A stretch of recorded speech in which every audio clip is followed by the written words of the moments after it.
I have already made a few videos about one of my favorite Star Wars projects of all time, the 2003 Clone Wars micro series. I think it's legitimately a masterpiece and it doesn't get talked about nearly enough. I raved about my favorite lightsaber duel, Anakin versus Asajj Ventress, but what if I told you that this show also contains by far and away the best version of General Grievous? We were so spoiled with this one that I can't stand watching the cowardly weasel they turned him into in Revenge of the Sith and the Clone Wars. This guy was a true terror that felt like a real threat to the Jedi. You know, what he was supposed to be. I remember my little mind being absolutely blown the first time he showed up. Let's dive in. Spoilers for the micro series. This version of Grievous is unfortunately, like the micro series, non-canon, purely Legends. So that is what I will be talking about here today. Legends has given us some of the best Star Wars stuff, and this is one of the best examples. Let's set a little backstory because I think he has a really interesting one.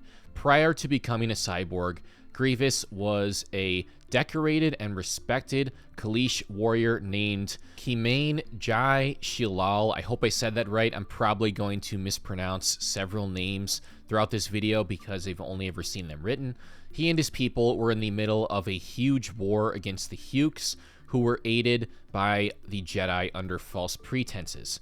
Shilal was later captured by the Jedi and the Hukes, and his friend and possible romantic interest was killed by them. No wonder Grievous had a vendetta against the Jedi. The Separatists took advantage of Shilal and the devastated state of his planet, Kalee, which ended up leading to his position as droid leader. Shilal was tricked into helping Sand Hill with the Separatist cause under the guise of getting his people out of debt. When Shilal found out his people were being attacked again, he broke the deal and returned to Kalee to help. So Hill, along with other Separatist leaders such as Dooku and Poggle the Lesser, sabotaged his ship and caused him to crash. The Separatists then saved him, saved being in quotes because they caused the issue in the first place, by replacing parts of his brain and body with mechanical parts, taking away his empathy,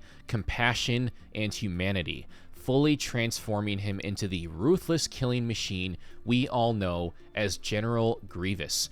Dooku also lied to Grievous, saying the shuttle crash was caused by the Jedi, furthering his hatred for them. Dooku trained Grievous in the art of lightsaber combat, which we see some of in the show. Grievous was actually around for the Battle of Geonosis, though he did not go, instead staying back to protect Poggle the Lesser's lieutenant. Jedi Master Sema Du arrived and attacked, whom Grievous killed and took her lightsaber, which is where his habit of doing that began. Interestingly enough, Grievous was also given some of Master Sifo-Dyas's blood, which was very rich in midichlorians, which helped keep him alive and enhance his strength, though, to Grievous's dismay, did not give him Force abilities. Can you imagine how unstoppable he would have been if he was Force sensitive? He probably could have ruled the entire galaxy. The fun facts continue, by the way, as some of the techniques the Separatists used to rebuild Grievous's body were again used by Sidious to rebuild Vader's body after he was burned on Mustafar. Because of his initial hatred of battle droids, Grievous requested special droid guards for himself, which we see in Revenge of the Sith. He also trained them to fight like his fallen Kalee warriors in order to keep some sort of attachment and tie to his former life. In the micro series, he has way more than 2 of these guards, more like an entire army. Shakti, a very underrated character, takes on dozens of them at once in one of the most badass moments in the show. More on that in a bit. The first time Grievous appeared in the micro series was one of the most memorable and honestly scariest moments in Star Wars, especially at that time. It was during a battle on the planet Hypori during the Clone Wars, and he and the droids had the Jedi pinned down in a bunker. The man was an absolute menace, and much taller here than he was in Revenge of the Sith. A truly imposing figure, stalking the Jedi like his prey. Felt very much like a horror villain. I also like his voice much better here. It's way more intimidating than the one in Sith and the Clone Wars. You are surrounded. Your army is decimated. Make peace with them. This is also before he gets the cough. More on that later. Grievous was at his absolute peak here. The way they build suspense is incredible. We hear his voice first and only see part of him, but we can already feel his presence. And the Jedi are horrified. Voices shaking, sweat pouring down their faces. Grievous has built up quite the reputation at this point, but this is their first time actually encountering him. Unlike his later appearances, Grievous lives up to his reputation here, and we don't even get to see all 4 arms yet. He is first fully revealed when he pounces on an anxious Jedi apprentice, Shaggy, who looks a lot like Shaggy from Scooby-Doo, interesting, and squashes him to death, immediately showing how powerful this guy is. He is, and I'm guessing here, couldn't find the exact number, probably about 12 feet tall here, and because of his robotic body, can move and fight in ways the Jedi have never seen before, throwing them off despite the fact that they had a 5, previously 6-on-1 advantage. Grievous handled all of them at the same time, including Shaak Ti, Aayla Secura, and Ki-Adi-Mundi, not exactly slouches in their own right, as well as Tar Seer and Kakruk. The first time I saw his lightsaber spinning around like that, I lost my mind. Had never seen anything like that before. Then fighting with his feet? What is going on? He outduels the Jedi together and separately, killing a couple more of them, Seer and Kakruk, including squashing another one's face with 1 foot. The music accompanying this fight is excellent as well. It perfectly captures the atmosphere and intensity of the scene, as well as the threat Grievous poses. In the animation, this isn't the first time on my channel that I have praised the ageless, flawless animation style of this show, but it is incredible again here. Despite how fast the sabers move, especially for Grievous, you could go frame by frame and not find a single flaw. I will always prefer 2D hand-drawn animation over CGI. It just looks so stunning. Tartakovsky is very proficient like that. If you have seen Samurai Jack, you know what I'm talking about. The second of 3 seasons of the micro series, or the first of 2 volumes, which came out in April 2004, ended with 3 Jedi dead, 2 down for the count, Aayla Secura and Shaak Ti, and the last one, Ki-Adi-Mundi, seemingly on the ropes. All hope appeared lost. It was pretty dark, and we had to wait a year to see what happens next. I will never, ever forget that experience, and it was coming right off the heels of my favorite lightsaber duel of all time, Anakin versus Asajj Ventress. Man, we were so spoiled at the time. We had it so good. Volume 2 picks up exactly where Volume 1 left off. An advanced clone recon unit arrives to help and turns the tide of the battle. The clones are awesome in this show, by the way. Stay tuned for a video on that someday. They packed some serious artillery here and wipe out the entire droid army that was on that planet. After some initial trouble, the clones, along with their gunship, one of my favorite Star Wars vehicles, are eventually able to drive Grievous far enough away to get the surviving Jedi off the planet, but are unable to actually do any damage to him, losing several clones in the process. In this version, the Jedi are the ones running, not Grievous, and even calls that out as he picks up a couple more lightsabers for his collection. Jedi, run. You have only prolonged the inevitable. Teasing future encounters and the idea that he is always out there, a looming presence over the Jedi and Republic for the rest of the Clone Wars. He was deemed the Butcher of Hypori from this battle. I mean, tell me that's not a horror-coded moniker. As the Clone Wars continued, Grievous became a huge figurehead for the Separatists, a boogeyman of sorts. that was very often on the front lines, helping win battles for his side. He even got his own flagship called the Malevolence, wiping out entire Republic fleets with it. His next public appearance in the show, however, was a mission I'm sure you are all very familiar with. He launched a full-scale attack on Coruscant to capture Chancellor Palpatine, whom, unbeknownst to Grievous, was actually his master.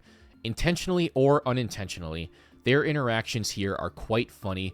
Grievous thinking Palpatine is just a weak old man, then Palpatine pretending to be that, while also trying to pretend to stand up for himself as Chancellor Palpatine. It's like 3 layers of acting. I am Supreme Chancellor Palpatine of the Galactic Republic, and I will... A really tense and entertaining chase scene ensues where Shakti and the other 2 Jedi, Roran, Korob, and Foul Madama, tried desperately to get the Chancellor to safety, but Grievous is constantly on their tail, easily taking out clone troopers and royal guards.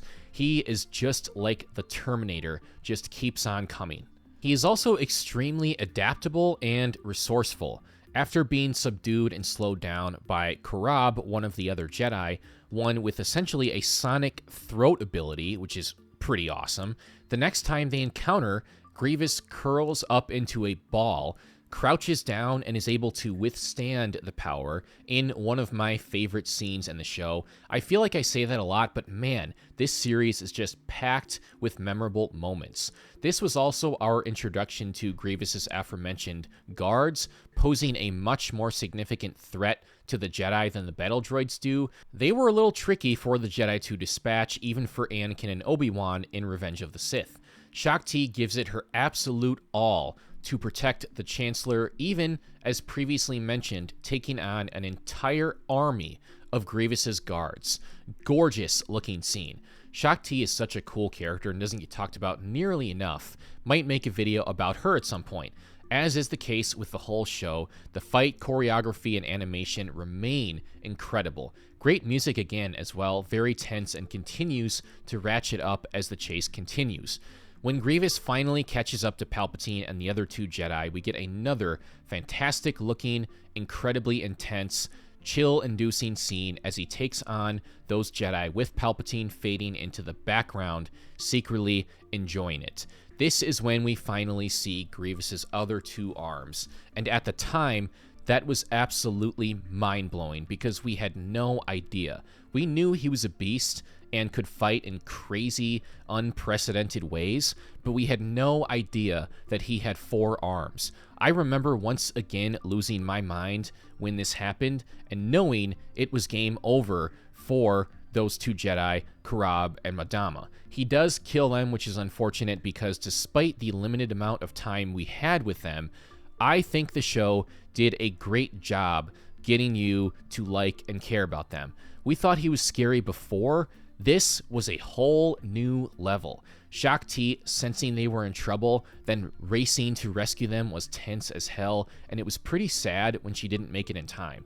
Grievous did spare her, though, which I found interesting. Tied her up with electric wires? First time we're seeing that as well. Shakti actually has multiple deaths. I'm honestly not even sure which one is canon. That's for a future video. Despite their best efforts, Grievous bested the Jedi once again.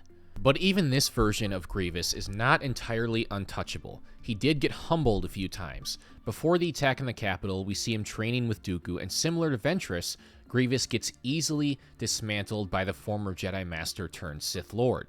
Despite taking on 6 Jedi at once with no problem, Grievous was still no match for Dooku, showing that he still has much to learn in the ways of lightsaber dueling.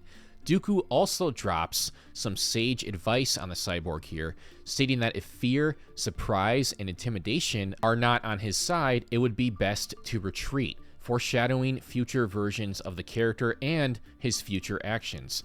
Dooku also pushed him to use unorthodox attacks and use his mechanical body to his advantage. A seemingly pretty minor moment in the show, but it's an important lesson for the General, both showing his growth as well as Dooku's unmatched wisdom. Another eye-opening moment for him was when he was confronted by one of the most powerful Jedi Masters of all time, Mace Windu, just prior to escaping with the Chancellor. Grievous was ready to take him on, but Mace crushed his ribs with the Force, which in this version is actually what gave Grievous his cough. So those of us who watched this show knew the backstory when Revenge of the Sith came out. That was another humbling moment for him that showed, despite how powerful he is and all the crazy abilities he has, there is one ability he can never have where the Jedi will always have an advantage over him, and that is Force abilities. And a seasoned, crafty, powerful Jedi like Windu knows how to use that to his advantage. Showed Grievous who was boss, but he was still able to escape with Palpatine, which led directly into Revenge of the Sith, bridging the gap between Attack of the Clones and it perfectly. That is the end of the line for this version of Grievous, and the rest is history. In conclusion, this is my General Grievous. He is an absolute tank, a cold, ruthless, sadistic killing machine that enjoyed killing Jedi, and that was not completely unfounded, as the Jedi sided with his oppressive enemies, and he believed they were the cause of his big accident. In a way, he is a victim. He was a warrior who cared deeply about his people and became angrier and more bitter as the years went by and the devastation increased until he fully morphed into the General Grievous that we see in this show, both physically and mentally.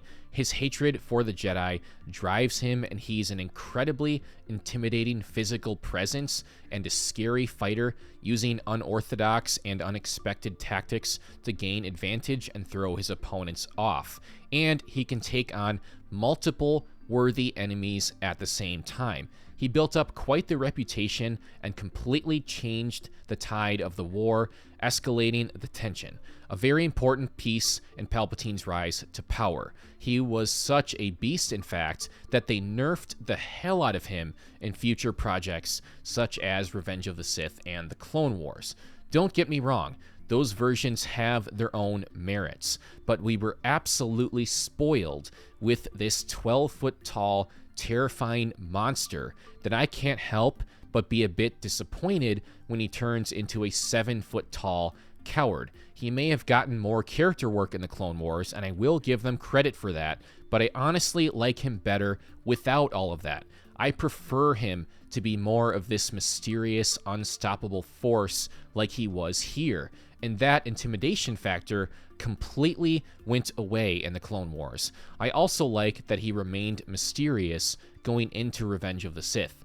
I almost think we got too much of him in the Clone Wars, and in particular, way too many encounters with Anakin and Obi-Wan, rendering the dialogue between them in Revenge of the Sith quite confusing. The Clone Wars does that a lot, by the way, which is one of the reasons why I prefer this micro-series. This show got so many things right, and despite what they say, it will always be canon to me. Grievous is one of the shining examples of this show's ability to do so many characters right. But the question is, what do you think of this version of General Grievous, and what do you think of the Clone Wars micro-series as a whole? If you have not watched it, please do yourself the favor and watch it. It is so good. It's on Disney Plus, and the entire thing is only like 2 hours long. It's basically a movie, and if it was a movie, it would be my second favorite Star Wars movie after